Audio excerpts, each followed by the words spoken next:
Bonjour à tous et bienvenue dans cette nouvelle vidéo qui me tient personnellement à cœur puisqu'on va parler des structures d'insertion par l'activité économique, les SIAE. Alors, qu'est-ce que sont les structures d'insertion par l'activité économique? Eh bien, il s'agit de leviers d'emploi, d'accompagnement et de développement des personnes en situation d'inclusion. Elles sont toutefois trop méconnues et nous allons voir aujourd'hui les différentes structures et leur type d'accompagnement.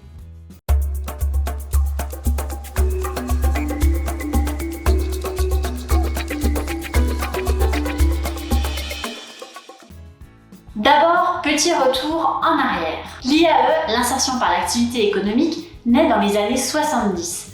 Tout d'abord dans le cadre de centres d'adaptation. Elles deviendront par la suite des structures d'insertion par l'activité économique. En 1980, les premières régies de quartier et les entreprises intermédiaires voient le jour. Vous voyez, c'est pas très loin tout ça. De 1980 à 1990, l'IAE se développe. D'abord avec la création d'associations intermédiaires, puis entreprises intermédiaires, qui deviendront ensuite les entreprises d'insertion. Puis en 1991, le statut des entreprises d'insertion, les entreprises de travail temporaire d'insertion ou encore les GEC. Il y a aussi la création du Conseil national pour l'insertion par l'activité économique. En 1998, la loi de lutte contre l'exclusion fixe le cadre d'intervention de l'IAE. De 2020 à 2017, on réaffirme l'intérêt de l'IAE et on modifie aussi son système de financement. Puis en 2018, il y a la création du Fonds pour l'inclusion, ainsi que la création du Conseil pour l'inclusion. Et l'inclusion s'ouvre à d'autres modèles qui sont liés à l'entrepreneuriat. Première partie, les structures donc qui accueillent les publics. Il s'agit des ACI et des entreprises d'insertion. Les ateliers chantiers d'insertion proposent donc un accompagnement ainsi qu'un emploi aux personnes en situation d'inclusion. Ces personnes-là rencontrent des difficultés à l'emploi ou des difficultés sociales. L'ensemble des activités liées aux ACI sont donc sur l'ensemble des secteurs d'activité. Néanmoins, un point essentiel, les activités qu'elles proposent ne doivent pas créer de distorsion du marché sur le lieu où elles sont établies. Les entreprises d'insertion sont quant à elles sur un secteur marchand, mais leur finalité est bien l'accompagnement social des publics. Elles ont donc des droits et des devoirs comme toutes les entreprises. Elles conjuguent donc une obligation de maintien d'un modèle économique, mais aussi d'un accompagnement social. Voyons maintenant les structures qui délèguent, qui n'accueillent pas en leur sein donc les publics. Il s'agit des associations intermédiaires, des AI et des entreprises de travail temporaire, des ETTI.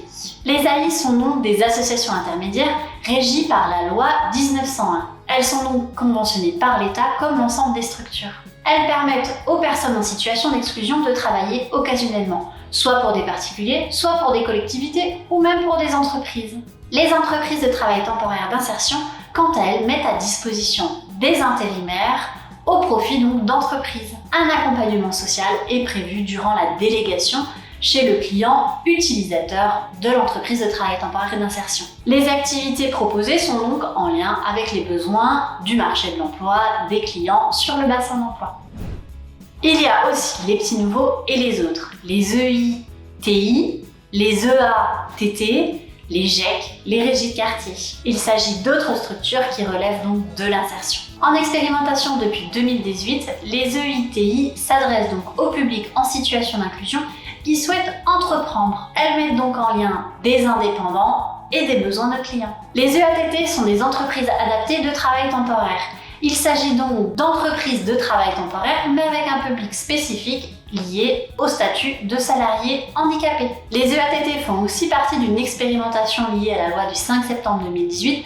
Elles ont commencé à être réellement mises en place en 2020 et donc ça continuera jusqu'à fin d'année 2022. Les régies de quartier, les GEC et les entreprises à but d'emploi, les EBE, sont quant à elles pas considérées comme des structures d'insertion par l'activité économique. Néanmoins, elles ont un modèle quelquefois similaire. Je vous ferai toutefois une vidéo plus précise sur ces structures.